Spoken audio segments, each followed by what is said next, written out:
This video, you're going to receive a remarkable new ability to pray. But first, I want to tell you a story about an encounter that I had during the night recently.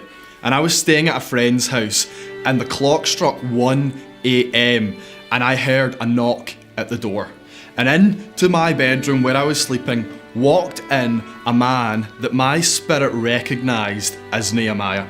And he stood there for a moment or two, and I kind of eyed him up, and him eyed me up. And he came over and laid a hand on my shoulder and stood there for maybe 10 minutes. I mean, he didn't say anything. And I was aware that he was imparting something to me. But he finished the moment by saying, "You're going to find out why I was here later on," and then walked out of the room. And that's a bit bizarre. But when I think about Nehemiah, and I don't know about you, I think about Nehemiah's prayer life. And I think about the vision that was birthed through Nehemiah to rebuild the walls of Jerusalem at an accelerated pace, quicker than really was humanly possible, by using strategy and leadership, but that all came out of prayer. And in verse 4 of chapter 1, it talks about Nehemiah, after he heard about the devastation of the walls in Jerusalem, that he sat down, that he started to mourn, but then he started to pray and fast for 4 months. And it's from that place that he was then able to lead the rebuilding of the walls. So he said, "You're going to find out why I'm here later on," leaves, and then I tried to get back to sleep. And about an hour later, around 2 a.m, I hear another knock at the door. And in walks a man that my spirit then recognizes as Jabez. And we learn about Jabez in 1 Chronicles chapter 4. And he does the exact same thing. He lays a hand on my shoulder, stands for around 10 minutes. I'm aware that he's imparting, so I just kind of sit there and receive. And then he says, very unhelpfully, "You're going to find out why I'm here later on." So I'm wondering the whole time, what on earth's going on here?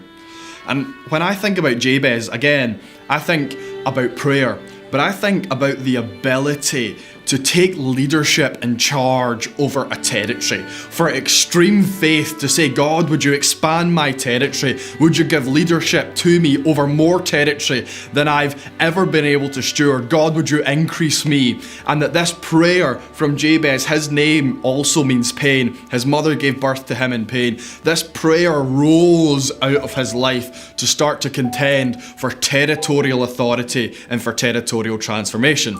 So I go back to sleep. And an hour later, 3 a.m. at this point, another man walks in to the room. And I'm aware that this is a man called Jeremiah Lanfear. He's not in the Bible. He's a revivalist and a prayer leader of old. And Jeremiah does the exact same thing that the previous two men do. He lays a hand on my shoulder, and I just start to receive for 10 minutes. And then he says again, "You're going to find out why I'm here later on." And Jeremiah was a businessman. Some of you may have heard of him before.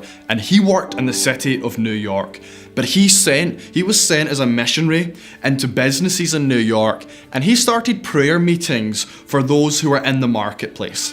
And for many months, he only really had a handful of people that gathered. And when we talk about a handful, maybe 6, 7, or 8 people who came to the prayer meetings.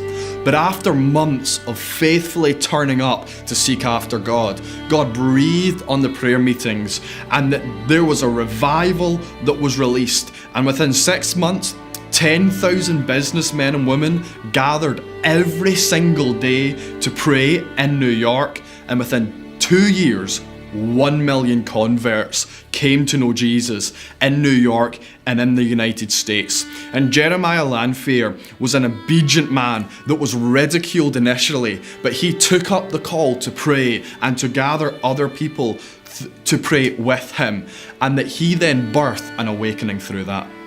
So I go back to sleep, and finally at 4 a.m. in the morning, the final knock at the door.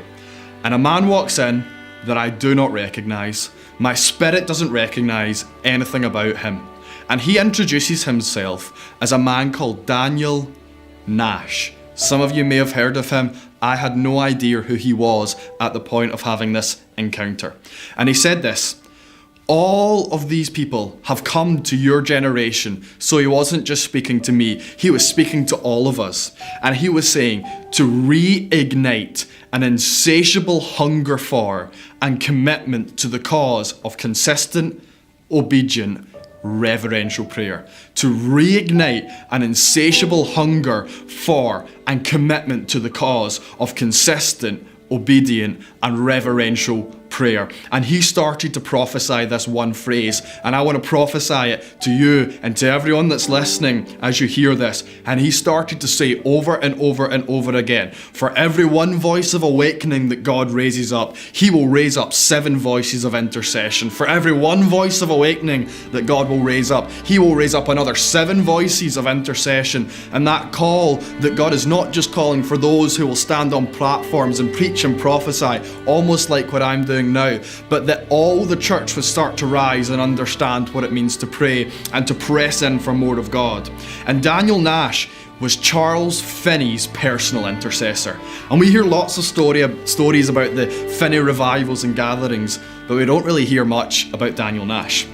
And what Daniel Nash would do is that he would hire out a small basement in a city several weeks before Charles Finney would visit. And that he would start to travail and he would start to press in so that the atmosphere was ripe and ready for when Charles Finney was going to come to town. And I love this. Daniel Nash and his friends, they would write a list of all the hardest, most broken, most evil people in the city. And they would start to target them in prayer. And they would start to contend that they would get saved. And at Charles Finney's revivals, they would get saved and they would get transformed. And it talks about people whose basements they rented out to Daniel Nash being frightened because there were men in there, including Daniel, who were groaning and who weren't eating for weeks on end, but they were pressing in and they were contending for more of God. And we have to pray that God would reignite an insatiable hunger for and commitment to the cause of consistent, obedient, reverential prayer. And that there is a new ability that is coming to you, that is coming to the church, to understand how to fast and to understand how to intercede.